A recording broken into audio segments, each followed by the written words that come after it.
그러면 시월돈 직영 1호점이 지금 어디 있죠? 방배에 있습니다. 방배에서 첫 달 매출이 얼마나 나오셨죠? 200만 원. 200만 원이요? 그럼 최고 매출이 얼마나 나왔죠? 3,600만 원. 그럼 마진율이 꽤 높은 건데. 네, 30%에서 35% 정도 보면 되고, 원래 더 높았어요. 원래도 높았는데 이제 지금 요즘 물가로 30에서 35%. 안녕하세요. 안녕하세요. 안녕하세요. 반갑습니다. 구독자분들이 아마 처음이실 것 같은데 개인 소개 좀 부탁드리겠습니다. 시월돈 운영하고 있는 김경주라고 합니다. 저는 같이 동업하고 있는 문정우라고 합니다. 저는 이제 익히 들어서 알고 있는데 두 분께서 동네 장사로 월 1,000만 원을 벌기 위한 전략적인 기획들을 잘 하시는 걸로 알고 있거든요. 요즘에도 동네 장사로 시작하신 분들이 굉장히 많은데 월 1,000만 원의 수익을 벌기가 그렇게 쉽진 않거든요. 근데 어떤 전략들로 이렇게 동네 장사로 높은 수익을 올릴 수 있는 건지 5가지로 좀 얘기해 주실 수 있다고 하셨잖아요. 그 이야기를 조금 한번 들어보려고 합니다. 네, 제가 이제 천천히 하나씩 다 말씀드리겠습니다. 그러면 첫 번째, 동네 장사에서 순수익을 좀 많이 벌기 위해서 어떤 전략과 기획을 가져가야 되는지. 첫 번째는 제가 생각했을 때는 아무래도 이제 동네다 보니까 동네에서 이제 계속 유입될 수 있는 손님들을 이제 단골화가 많이 되게 노력을 많이 했던 것 같아요. 음식 맛은 그 다음이었던 것 같고, 처음에는 뭐 인사도 잘하고 친근하게 대화하면서 조금 유대관계를 많이 쌓았던 것 같아요. 그냥 한 끼 편하게 먹을 수 있게끔 이제 매장을 만든 거예요. 그러니까 단골을 만들기 위한 초반 기획부터 좀 있어야 된다. 유대관계를 좀 많이 만든다. 네, 엄청 중요한 것 같아요. 혹시 시월도는 어떤 식으로 그런 유대관계를 좀 많이 형성을 하셨었나요? 일단은 인사 눈 마주치면서 제대로 해주고, 그냥 안 보고 이제 인사하고 이런 경우도 되게 많거든요. 눈 맞추면서 최대한 인사해주시고 기억해주고, 그리고 이제 한 번 더 먼저 질문해주고, 저번에 이런 거 드셨는데 이거 어떠셨었는지, 아니면은 오늘도 똑같은 걸 드실 건지, 그런 식으로 기억을 해주는 거죠. 근데 그 한간에는 손님들이 이렇게 아는 척하면 싫어하는 경우가 좀 있기도 하다. 그 정도는 조금 눈치가 필요합니다. 무조건적인 건 이 세상에 없기 때문에 약간의 좀 감각은 필요한 것 같고, 대부분은 기억해 주시고 알아봐 주시면 많이 좋아하더라고요. 그 시월돈이 처음에 창업할 때 하루 매출이 10만 원 이하인 적도 있었다고 제가 들었는데 나중에는 엄청 매출도 많이 나고 순수익도 많이 냈었잖아요. 처음에는 어떤 생각들이었는지. 처음에는 엄청 일단 절망적이었고, 사실 그때 이제 코로나가 막 시작하던 시기에 이제 울며 겨자 먹기로 오픈을 했고, 상권도 뭐 알고는 있었지만 뭐 많이 빠지는 데다 오픈한 것도 있고, 그래서 많이 안 좋았어요. 많이 안 좋아서 걱정을 많이 했는데, 그렇다고 해서 포기할 건 아니어서 그냥 계속 좀 좋은 텐션 가지려고 노력을 했던 것 같아요. 그러다 보니까 이제 조금씩 단골이 쌓이게 되고 점점 더 나아졌던. 단골을 만들기 위해서 눈 마주침, 그리고 뭐 인사라든지 손님한테 물어보기도 하고 유대관계 형성을 위한 어떤 접점들을 계속 만들어 가신 거네요, 그죠? 그러려고 노력을 많이 했어요. 알겠습니다. 혹시 뭐 다른 것들도 좀 있을까요? 처음에 할 때 마인드가 저는 안 되는 것 빼곤 다 해드리자 마음이었거든요. 손님들한테? 네, 그래서 오히려 좀 어려운 거, 불편한 그런 부탁이나 상황을 대처를 해드리고 서비스를 제공해드리면 그런 분들은 거의 90% 저희 가게에 단골이 돼 주시거든요. 그러면은 혹시 좀 기억에 나는 뭐 한 달에 몇 번 이상도 방문하더라 한 분께서, 이런 것도 좀 있을까요? 네, 엄청 오시던 분이 계세요. 남자 사장님 같으신데 항상 혼자 오시는데 또 그분한테 해드려야 되는 게 항상 있었어요. 원래 저희가 그 당시 숟가락을 안 줬는데 무조건 숟가락을 같이 드려야 된다거나, 메뉴도 항상 똑같기 때문에 거의 오시면 그냥 몇 분 걸려요 라고 이 정도 대화만 하고 음식 내드리고 그랬던 기억이 납니다. 모든 게 그러면 이제 그 손님에 대한 거는 내가 다 알고 있기 때문에 탁탁탁탁탁 알아서 그냥. 그러면 단골 비중이 한 어느 정도까지 좀 올라가셨을까요? 예를 들어서 하루 유입량에 대한 손님을 보면은 100분이 오신다고 치면 50분은 오셨던 분. 그럼 기존에 직영 1호점에서 운영하셨을 때 단골 비중이 한 어느 정도까지 많이 늘었다, 약간 이런 수치 같은 게 좀 있을까요? 사실 카운팅을 해보진 않았는데 그래도 50% 60% 사이였던 것 같아요. 그러면 이제 오는 손님들 중에 한 절반은 매번 오시던 그러니까 손님들. 충성 고객분들이 많죠, 사실. 또 혹시 단골 손님을 만들기 위한 시월돌만의 약간 전략 어떤 게 좀 있을까요? 청결. 그거는 제일 기본이라서 말하기도 민망하긴 한데, 그냥 기본을 지키려고 되게 노력을 많이 했던 것 같아요. 똑같이 음식을 먹는 거고 이왕이면 조금 더 깨끗하고 조금 더 맛있는 음식을 먹고 싶잖아요. 그래서 이제 그런 기본을 지켜주기 위해서 노력을 많이 했던 것 같아요. 마감하고도 한 번 더 체크해서 대청소 같은 것도 되게 자주 했었던 것 같고, 그리고 이제 손님들한테 나갈 때도 최대한 비상하거나 기분 상하실 일 없게 이제 시야에도 조금 청결하게 유지하려고 노력을 많이 했습니다. 그렇게 해서 어쨌든 시간이 지나면서 단골 풀이 늘어가면서 매출이 차곡차곡 쌓인 케이스네, 어떻게 보면. 그러면 그러면 시월돈 직영 1호점이 지금 어디 있죠? 방배에 있습니다. 방배에서 첫 달 매출이 얼마나 나오셨죠? 200만 원, 200만 원이요? 아, 그럼 최고 매출이 얼마나 나왔죠? 3,600만 원. 200만 원에서 3,600만 원까지 올라가기가 진짜 쉽지 않았을 텐데, 어쨌든 첫 번째로 말씀하셨던 단골을 만들기 위한 어떤 전략적인 기획들이 굉장히 많이 들어가 있었다라는 거네요. 자, 그러면 두 번째는 이게 되게 진부하긴 한데 맛이고요. 예. 진부하네요. 맛은 뭐 어차피 중요한 거긴 한데, 이게 또 순수익을 올리기 위해서 맛에 대한 어떤 돈가스도 기준이 있을까요? 기준이 많죠. 되게 생각보다 과학적인 음식이어서 튀기기 전에 온도도 중요하고 튀기고 나서의 온도도 중요하고, 그리고 이제 고기 상태에 따라 같은 온도라도 이제 튀겨졌을 때 빵가루를 또 어떻게 묻히냐에 따라서 다르게 나오기 때문에 굉장히 중요해요. 그래서 일단은 저 같은 경우는 나가기 전에 온도를 무조건 체크를 해요. 돈가스 고기의 신부 온도죠. 그 신부 온도를 무조건 체크를 해서 커팅을 해요. 그러면 사실은 실패가 거의 없는데, 그럼에도 불구하고 고기가 조금 질이 안 좋아서 떨어지는 경우가 있어요. 그렇게 되면은 고기가 이제 가지고 있는 수분을 다 뱉게 돼요. 그러면 이제 두꺼운 돈가스들 보면 이제 막 밑젖음이나 이런 게 많이 생기잖아요. 그런 경우에는 저는 못 내요. 그런 기준을 가지고 실제로 다 튀겨놨는데 안 나간 경우도 많으신가요? 꽤 돼요. 그러면은 어쨌든 저희가 조리 시간이 오래 걸리다 보니까 죄송하다 하고 이제 양해를 조금 구하고 뭐를 조금 더 드린다든지, 아니면 뭐 음료수나 다른 스몰 푸드 같은 거를 이제 조금 드리다든지 이러면서 또 했던 것 같아요. 야, 근데 그게 진짜 쉽지 않은 거잖아요. 왜냐하면 손님은 밖에서 기다리고 있어. 내가 튀겼는데 내 기준에만 벗어나는 거지, 또 손님들은 모를 수도 있는 거거든요, 맛에 대한 기준이. 근데 그거를 폐기처분하고 손님한테 조금 기다려달라, 약간 이런 식으로 한다는 게. 근데 이제 중요한 거는, 예를 들어서 100명의 손님이 있으면은 한두 명만 예민한 사람이 있어도 한두 명을 만족을 못 시키는 거잖아요, 그렇게 됐을 때. 그러면 이제 좀 그게 스트레스여가지고 최대한 100을 만족을 시켜보자 목표로 뒀던 것 같아요. 그러면은 사실 동네에서 지금 장사하고 있는 자영업자분들은 사실 이렇게 하기가 정말 힘들거든요. 저는 이게 약간 어떻게 보면 마인드의 차이라고 보는데, 어떤 마인드로 그렇게까지 좀 하신 건지. 원래 조금 요리를 했어서 좀 습관이 돼 있었던 것도 있고, 그리고 조금 자존심인 것 같아요. 왜냐면 어쨌든 나는 맛있는 음식을 드리려고 식당을 차린 것도 있거든요. 물론 금전적인 부분도 있겠지만, 동네 차린 것도 이제 동네에 조금 맛있는 돈가스를 드리자고자 만들었는데, 그거를 못 주면은 너무 자존심이 상하는 거예요. 왜냐면은 이게 내가 처음에 목표로 잡고 했던 게 마음가짐이 좀 꺾이는 느낌? 그래서 그게 싫어서 마음을 그렇게 잡고 있습니다. 야, 진짜 쉽지 않은 건데,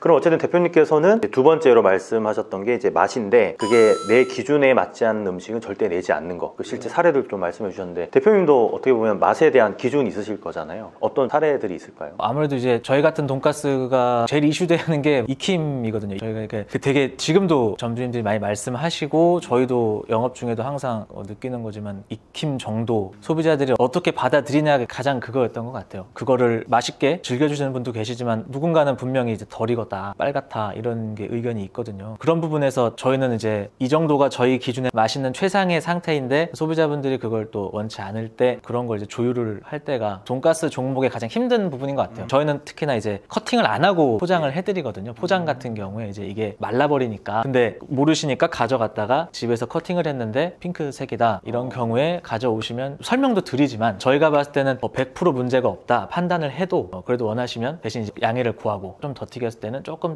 이런 부분이 있을 수 있다, 그래도 원하신다 하면은 바로 해드리거나 가지고 간 적도 있고요. 안내를 충분히 다 해드리고 나서 고객이 원하는 정도의 어떤 익힘 정도도 만들어주는, 그냥 어떻게 보면 실제로 고객 만족을 굉장히 다 채워주시기 위해 노력을 하는 거네요. 그게 참 제가 느끼기엔 이런 것 같아요. 되게 장인분들 보면 고객들이 어떻게 원하든지 간에 본인의 어떤 맛에 대한 자존심 때문에 조율하진 않거든요. 대표님 같은 경우는 두 번째가 이제 맛에 대한 어떤 기준이나 표준이라고 말씀하셨는데, 그래도 어쨌든 고객들이 원하는 게 있으면 충분히 사전에 설명을 드리고 고객이 원하는 걸 조금 더 들어주는 선택을 하셔서 지금 사업 확장을 하신 거네요, 그죠? 네. 알겠습니다. 자, 그럼 세 번째, 동네 장사로 순수익을 좀 올리기 위해서 어떤 전략과 기획들을 좀 실행을 하셨나요? 아무래도 상권 조사가 정말 중요한 것 같아요. 상권 조사. 네. 왜냐면은 돈가스집 옆에 돈가스집을 차릴 수는 없잖아요. 사실 돈가스집 하나 없는 동네가 없어요. 다 있기 때문에 어떤 돈가스인지도 좀 보고, 어떤 스타일의 돈가스를 하는지도 보고, 뭐 거리, 유동 이런 것도 다 체크를 해서 해야겠지만, 이게 저희는 뒷골목에다 해서 이렇게 상권을 얘기하면 조금 안 맞다고 생각하실 수도 있겠지만, 상권은 절대 무시 못하는 것 같아요. 저희가 물론 본점은 진성으로 열심히 해서 잘 되기도 했지만, 그래도 그 자리가 나쁘지 않았기 때문에 그런 효과도 보지 않았을까 지금은 생각을 하거든요. 그렇겠죠. 200만 원에서 뭐 3,600만 원까지 올라갔다라는 거는 사실 상권이 저도 알거든요, 본점이 어딘지. 근데 엄청 진짜 완전히 말도 안 되는 곳에 하셨더라고요. 그때는 뭐 어떻게 보면 지금의 레벨하고는 좀 달랐겠죠. 시장을 보는 눈이라든지 상권 분석하는 거라든지. 그때는 유일하게 봤던 게 위치적으로 사람이 지나다니는 건 전혀 보지 않았고 돈가스 집이 어디 있나를 봤어요. 제가 오늘 거기 오래 살았으니까 방배동에서 오래 한 돈가스 집들 위치를 보고 그것만 고려를 했던 것 같아요. 지금은 가맹점들 나가는 거 보니까 이 상권에 대해서 눈이 굉장히 밝으시잖아요. 그러다 보니까 되게 적재적소에 잘 들어가 있다는 느낌을 받았는데, 그래서 상권에 대한 부분을 그러면은 어떤 식으로 해야 동네에서 좀 순수익을 많이 올릴 수 있는 상권이다, 약간 이런 게 있을까요? 업종마다 되게 차이가 많이 있는데 저희 돈가스 같은 경우는 식사잖아요. 그래서 이제 점심에 어떤 사람들이 돈가스를 먹을지, 저녁에 어떤 사람들이 돈가스를 먹을지 이제 역순환으로 생각을 해보면은 상권이 되게 생각보다 보기가 쉽기는 쉬워요. 보통 회사원들이 많이 먹어요. 돈가스, 김치찌개, 제육볶음, 뭐 쌀국수 이런 건 이제 거의 점심에 소비가 많이 일어나는 제가 다 먹는 거네요. 네네. 제가 다 선호하는 거예요, 점심 때. 저도 어떻게 보면 회사원이니까. 네, 그래서 이제 뒷골목이라도 조금만 빌라나 이런 데 회사들이 몰려있는 데가 있어요. 그런 데는 그렇게 비싸지 않거든요. 그래서 그렇게 가맹점들 보면 항상 점심 때는 무조건 웨이팅. 그래서 그런 거를 보고 저녁에는 또 이제 아이들이나 가족들끼리 이제 스몰푸드로 먹을 수 있게끔 세팅을 하려고 이제 오피스랑 이제 일반 주거 상권이 조금 적절히 섞여 있는 데를 많이 찾아요. 대신 주거 상권도 조금 젊은 층, 아무래도 나이 드신 분들은 저녁엔 돈가스 안 드시더라고요. 점심에는 와서 많이 드셔주시는데, 혹시 기억에 남는 상권 조사 사례 같은 게 있을까요? 요 가맹점은 요렇게 분석해서 여기 딱 들어갔는데 역시나 대박이더라, 터졌다, 약간 이런 사례가 있을까요? 신규 입점은 아니었는데 업종 변경을 한 케이스가 있어요. 저희도 좋은 상권이다라고 분석을 하고 오픈을 했는데 역시 이렇게 잘 되더라고요. 북가자점을 그렇게 이제 업종 변경으로 오픈을 했는데 거기를 그냥 누군가 보면 좀 삭막하다라고 느낄 수도 있거든요. 뭐 직장인이 많지도 않고 사람이 다니는 것도 아니지만 오픈했을 때는 주거민들이 확실히 안 이렇게 밀집되어 있기 때문에 어디를 이렇게 나가진 않거든요. 그분들은 그 안에서 다 소비를 하시기 때문에 신규점이 생기니까 이제 오픈빨이라고 하죠. 엄청 많이 처음에 와주시고 없는 것 같아도 다 지켜보고 있었던 거죠. 겉에서 봤을 때는 좀 약간 삭막한 어떤 상권이라고 생각을 했지만 실제 디테일하게 보니까 분명히 이 주거민들에 대한 소비가 있을 거다라고 판단해서 업종 변경을 하신 거네요. 네. 상권 조사나 이런 것만 또 의뢰할 수 있나요? 왜냐면 동네에다 다 이렇게 박으시는 걸 제가 보니까 되게 적재적소에 잘 이렇게 놓으셨더라고요. 제가 다 거리뷰로 다 봤었거든요. 네. 근데 다 매출이나 순수익이 되게 꽤 잘 나오고 있어가지고. 자, 그럼 네 번째, 동네 장사에서 순수익을 올리고 오래 장사할 수 있고 획기적인 어떤 기획, 마인드, 전략 어떤 게 있을까요? 지출을 줄이는 거예요. 또 너무 진부하지 않나요? 근데 이 진부한 거를 못하기 때문에 사실 수익이 안 나오는 거거든요. 모든 사업이 저는 다 똑같다라고 생각을 하는 게, 기본적으로 매출을 늘려도 지출이 많으면 수익이 안 나는 구조기 때문에 매출이 얼마냐도 중요하지만 지출이 얼마냐가 저는 조금 더 중요한 것 같아요. 그러고 보니까 시월돈의 가맹점들이 매출 폭이 엄청 볼륨이 크진 않은데 순수익이 높단 말이죠. 이게 다 지출을 관리를 잘 하게끔 세팅을 해줘서 그런 건가요? 처음부터 조금 계획을 하고 들어가요. 예를 들어서 오피스에 조금 더 집중된 상권이에요. 그러면 이제 사람들이 많이 몰리겠죠? 그럼 이제 점심이랑 저녁이랑 이제 인력 구성을 좀 다르게 하죠. 단순하게 점심에는 손님이 많이 오니까 사람을 많이 써야지, 한 달 매출이 얼마니까 사람을 이만큼 써야지, 약간 이런 게 아니라 점심에는 많이 오기 때문에 어쨌든 최대한 서비스를 잘해줘야 돼요. 그래야 이제 계속 오시고 그분들이 저녁에도 오시기 때문에. 그래서 이제 점심에는 조금 많이 세팅을 하고 저녁에는 조금 타이트하게 운영을 하고. 근데 예를 들어서 오피스가 조금 떨어지고 주거에 조금 더 집중된 상권이라고 하면은 막 몰리지가 않아요. 그러면 이제 매장 세팅 자체도 좀 다르게 해요. 매장 디자인을 테이블 형식으로 놓는다고 치면은 아무래도 좌석은 더 많이 나와요. 같은 평수 기준으로 봤을 때. 근데 뭐 같은 평수 기준으로 다찌로 놓으면은 인건비는 훨씬 덜 들 수가 있거든요. 그러니까 손님들이랑 바로 소통도 되고, 그렇게 하면 또 이제 아까 말한 1번처럼 호흡도 또 돼요. 조금 더 신경 쓸 수 있고, 그런 식으로 조금 운영을 해서 인건비 절감을 좀 하고 있어요. 그러니까 상권이나 손님의 구성 카테고리에 따라서 닷집바라든지 좌석이라든지 이런 아예 그냥 인테리어적인 측면에서부터 이미 기획을 하고 들어가는 거예요. 네네, 그렇게 해야지만 남더라고요. 요즘에 다 너무 올라서. 맞아, 요즘에 동네에서 장사하시는 분들이 안 남는다고 하시는 분들이 너무 많아가지고. 최대한 조금 똑똑하게 운영을 해야 되지 않나, 시대에 맞게. 사실 사실 그런 것들은 우리 일반 자영업자분들, 이제 예비 창업자, 초보 창업자들은 잘 할 수 없는 부분이거든요. 그러니까 이게 제가 제일 답답한 부분 중에 하나인데, 이게 오픈하실 때는 다 내가 무슨 메뉴를 할지를 고민을 해요. 그러니까 사실 그거보다 여기에서 만약에 자리가 정해져 있으면 거기서 무슨 메뉴가 맞을지를 고민을 해야 되고, 내가 무슨 메뉴인지에 대한 아이템이 있으면은 이 메뉴는 어디서 잘 팔릴까를 고민을 하셔야 되는데 따로 고민을 하신다는 거에 문제고, 그리고 일단 매장을 오픈을 하려고 준비를 하면은 이제 오픈에만 너무 집중을 하시는 거죠. 인테리어라든지 뭐 가격 선정이라든지 다 중요하고 필요한 부분이긴 한데, 이제 처음에 오픈할 때 너무 에너지를 다 써버리니까 그 다음에 운영이 사실 더 중요한데 그거를 못 하시더라고요, 다들. 아, 되게 명언 같다, 그죠?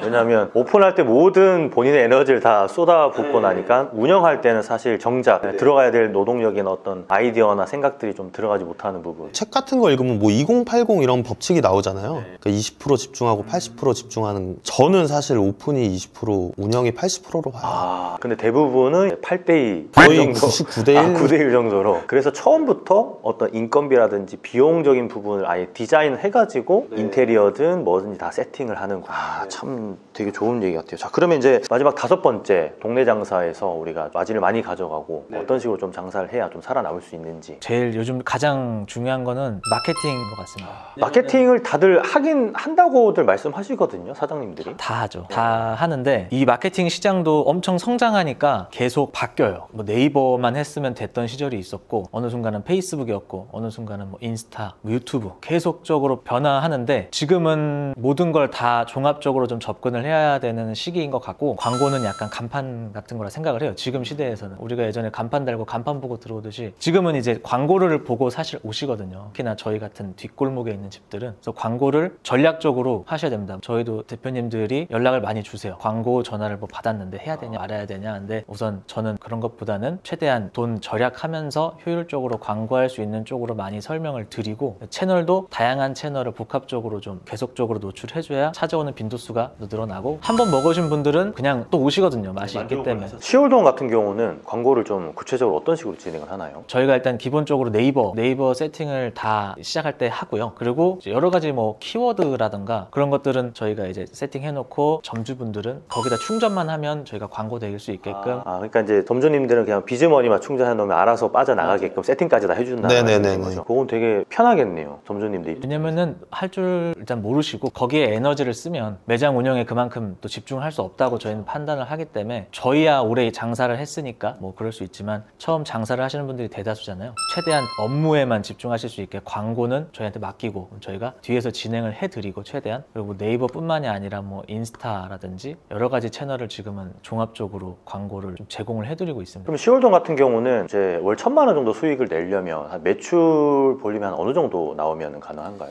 당연히 차이는 있겠지만 저희가 추구하는 평형대, 뭐 월세 이렇게 감안했을 때는 한 3,300 정도 선. 그럼 마진율이 꽤 높은 건데. 네, 30%에서 35% 정도 보면 되고, 원래 더 높았어요. 원래도 높았는데 이제 지금 요즘 물가로 30에서 35%. 돈가스에서 이제 비중을 가장 많이 차지하는 건 고기일 텐데 어떤 식으로 좀 원가를 많이 낮추셨는지. 원가를 못 낮췄죠. 원가를 낮추지 못했고 다른 부분에서 디자인을 아까 말씀하셨다시피 좀 해주신 거구나. 네, 그러니까 뭐 예를 들어서 처음에는 저희도 메뉴를 등심, 안심, 특등심 이렇게만 가지고 갔었는데 지금은 그래도 조금 많아졌어요. 김치 나베도 생겼고 가츠동도 생겼고, 그리고 이제 막 카레 우동이랑 이렇게 세트도 생기고 그랬는데, 그게 사실은 뭐 매출을 올리기 위한 저희의 상술이었다? 그렇게 생각을 하면 될 것 같아요. 근데 실질적으로 매출에 도움도 많이 됐고, 객단가 자체가 바뀌어요. 그러니까 남자 둘이 와서 원래 뭐 등심 하나 안심 하나 먹고 왔으면은 뭐 등심 하나 안심 하나에 나베 하나 더 드시더라고요. 저는 이제 시월돈 가면서 느꼈던 게 약간 시월돈이 다른 브랜드하고는 조금 차이점이 있긴 하다라는 건데, 혹시 두 대표님이 생각하셨을 때 시월돈의 어떤 유니크 셀링 포인트라고 해야 될까요? 조금 다른 점, 그런 거 한 3가지 정도만 좀 말씀해 주실 수 있을까요? 메뉴가 그래도 프리미엄 카츠 시장에서는 좀 다양하다. 뭐 나베, 가츠동, 또 카레까지 구성을 해서 프리미엄 카츠들은 보통 고기류 돈가스 메뉴만 주로 고집을 많이 했거든요. 네, 그런 신메뉴 개발을 한 부분이 좀 시월돈을 손님들이 선택하기에 메리트가 확실히 되는 것 같고 객단가를 올릴 수 있는 어떤 메뉴 구성을 좀 기획을 하신 게 어떻게 보면 첫 번째 USP라고 좀 볼 수 있겠네요. 두 번째는 좀 어떤 게 있을까요? 그리고 숙성을 많이들 하잖아요. 이건 뭐 저의 생각이지만 진성으로 정말 숙성을 하는 거는 많지 않지 않을까. 시월돈 같은 경우는 숙성고가 무조건적으로 이제 필요하고요. 또 매장에 가시면 실제 숙성을 하고 있는 걸 또 다 보실 수 있고, 그러니까 말로만 숙성하는 게 아니고 진짜 숙성을 한다, 약간 이런 느낌. 보통 말하는 숙성들은 제가 봤을 때는 유통 과정을 숙성으로 계산하는 경우가 많아요. 유통되는 중도 숙성이기 때문에 그렇게 되면 숙성 기간을 더 길게 브리핑할 수도 있고, 10일간 숙성, 사실 이런 거는 유통 과정을 생각하지 않고서 매장 내에서만 10일을 숙성한다는 건 쉽지 않거든요. 9일치의 재고가 돌아가야 된다는 건 쉽지 않기 때문에 그런 부분에서 저희는 딱 72시간 냉장고가 꽉 차게 3일 숙성을 돌리거든요. 좀 못 보던 풍경이기도 하고, 소비자분들이 봤을 때 진짜 고기가 숙성되는 집이다라는 포인트가 있지 않을까. 사실 중요한 부분인 것 같아요. 왜냐하면 아까 말씀하셨다시피 유통 과정도 숙성으로 포함해서 얘기하는 것들도 저도 정말 많이 봤고, 균일한 온도에서 진짜 숙성고를 통해서 숙성하는 곳이 그렇게 많지는 않더라. 저도 많이 보고 느꼈던 부분이거든요. 그럼 세 번째, 마지막 어떤 USP가 있을까요? 아무래도 좀 소자본 창업도 포인트가 되는 것 같아요. 저희가 여러 가지 복합적으로 예비 점주님들의 비용을 많이 아끼려고 노력을 하거든요. 그래서 물론 상권도 당연히 어렵게 분석을 해서라도 뒷골목에서도 성공 가능성이 있는 곳을 또 찾지만, 초기 비용이 많이 드는 게 이제 인테리어잖아요. 그 부분을 업체랑도 많이 했었고 가격을 맞출 수가 없었어요. 저희가 생각했을 때 소자본 창업이다 기준에 부합하는 가격이 나오질 않더라고요. 그래서 지금은 보면 설계부터 다 저희가 직접 하니까 가격이 좀 가능하더라고요. 그래서 그 부분도 저희와 같은 비슷한 브랜드들의 창업 예산이나 이런 걸 봤을 때 저희가 대략 한 2천만 원 정도는 좀 저렴하다라고 분석을 하고 이 방법으로 지금 가고 있고, 점주님들의 뭐 완성도에 대한 만족감도 상당하시고요. 하자에 대해서도 제가 직접 소통을 하니까 훨씬 더 편해하시고, 업체를 통하면은 제가 또 업체한테 얘기를 해야 되는 상황이기 때문에 그런 부분은 저도 난감하고 연락이 안 되는 경우도 많아요, 사실. 그래서 그런 부분들에 대한 것도 바로바로 제가 해결해드리고 하니까 그런 부분도 창업 입장에서 봤을 때 분명히 메리트가 되는 것 같아요. 오늘 동네 장사로 월 순수익 1,000만 원을 올리기 위한 어떤 전략, 기획, 뭐 마인드 같은 것들 5가지 좀 말씀을 해주셨고, 또 시월돈이 직영 1호점은 한 달 매출이 200만 원이었다가 3,600만 원까지 올라갔고, 또 이렇게 사업을 확장할 수 있었던 어떤 USP 3가지를 말씀을 해주셨는데, 우리 구독자분들 중에서는 예비 창업자도 진짜 많거든요. 그러니까 직장을 다니시지만 이런 영상들을 보면서 공부하시는 분들이 많아요. 근데 아직도 감이 안 잡히는 분들도 있어서 2024년에 만약에 창업을 좀 예정하고 있다면, 그것도 소자본이나 동네 상권에서 그런 창업을 예정하고 있는 분들한테 각각 이제 한 분씩 좀 조언해 주시면 좋을 것 같아요. 어쨌든 쪽 시장에서 계속 사업을 하고 계시는 분들이니까 도움이 좀 될 것 같아요. 대표님부터 좀 말씀 부탁드릴게요. 일단 기본적으로 본인이 처음에 창업을 하려는 궁극적인 좀 목표 설정이 중요한 것 같고, 그리고 그 목표에 맞는 설계를 진짜 잘해야 될 것 같아요. 뭐 예를 들어서 나는 이 가게를 일단 하나를 차려서 운영을 잘해야겠다, 아니면 혹은 나는 뭐 프랜차이즈 사업을 나중에 해내야겠다 했을 때 그거에 대한 설계가 조금 중요한 것 같고, 그리고 이제 단순하게 그냥 매장을 오픈을 하시는 게 목적이라면은, 그러니까 제가 아까도 뭐 설명을 드렸겠지만 상권이나 자리에 맞는 그런 설계들, 그리고 인원 구성 배율이 되게 중요합니다. 그래서 처음에 오픈할 때 너무 용 쓰지 마시고 오픈하고 나서 좀 용을 쓰시면 오늘의 약간 명언 같아요. 오픈의 1, 운영의 9, 아니면 오픈의 2, 운영의 8 정도. 아주 명확하게 딱 떨어지는 카피인 것 같습니다. 또 대표님도 예비 창업자한테 조언 한번. 저는 이제 장사라는 게 전략인 것 같아요. 내가 짧은 기간에 뭐 많은 수익을 내는 장사도 있을 거고, 안정적인 수입으로 롱런을 하려는 장사도, 아이템들이 너무 많으니까 잘 선택을 하셔야 될 것 같고, 저희 시월돈 같은 경우는 당연히 후자겠죠. 안정적인 수익으로 롱런을 하는 브랜드고, 사실 프랜차이즈들 보면 저희도 그렇지만 이따 없어지는 경우가 많거든요. 그런 부분에 있어서 조금 조심을 하셔야 될 것 같고, 그리고 장사는 주인이 하는 거잖아요. 주인이 어느 정도 마인드와 지식 수준을 가지고 해야 오래 가는 것 같더라고요. 정해진 레시피나 배운 것도 중요하지만 그 이상의 노력과 본인의 관심, 이런 게 좀 필요한 것 같습니다. 결론적으로 정리하면 본질을 좀 많이 강화하는 게 어떻게 보면 또 시월돈 브랜드의 철학이기도 하고, 또 예비 창업자분들한테도 그런 말씀을 좀 전달해 주시고 싶은 어떤 진심이 좀 많이 느껴졌거든요. 있거든요. 그래서 시월돈도 약간 교육 과정에서 엄청 디테일하게 조리 교육 같은 걸 하시잖아요. 사실 교육 기간 안에 다 끝내진 못해요. 그것을 할 수 있는 거에 한계가 있고 뭐 레시피 교육을 해드리고 저희가 또 지점에 가서 현장에서 나오는 음식들을 보면서 계속 설명을 해드리거든요. 그러다가도 잘 나온 거를 최대한 보고 가도 당연히 문제가 생겨요. 저희가 이제 원물을 사용하다 보니까 이게 편차가 있거든요. 그래서 좀 계속적인 케어를 해드려야 되고 점주님 분들도 어느 정도 성장이 돼야 사실 가능한 거라. 알겠습니다. 어쨌든 오늘 바쁘신 와중에도 이렇게 와주셔가지고 너무 감사드립니다. 좋은 기회 주셔서 감사드립니다. 다음에 또 제가 매장 가서 먹고 영수증 입을 남기겠습니다. 감사합니다. 저희도 감사합니다. 네. 고맙습니다. 감사합니다. 고생하셨습니다. 네.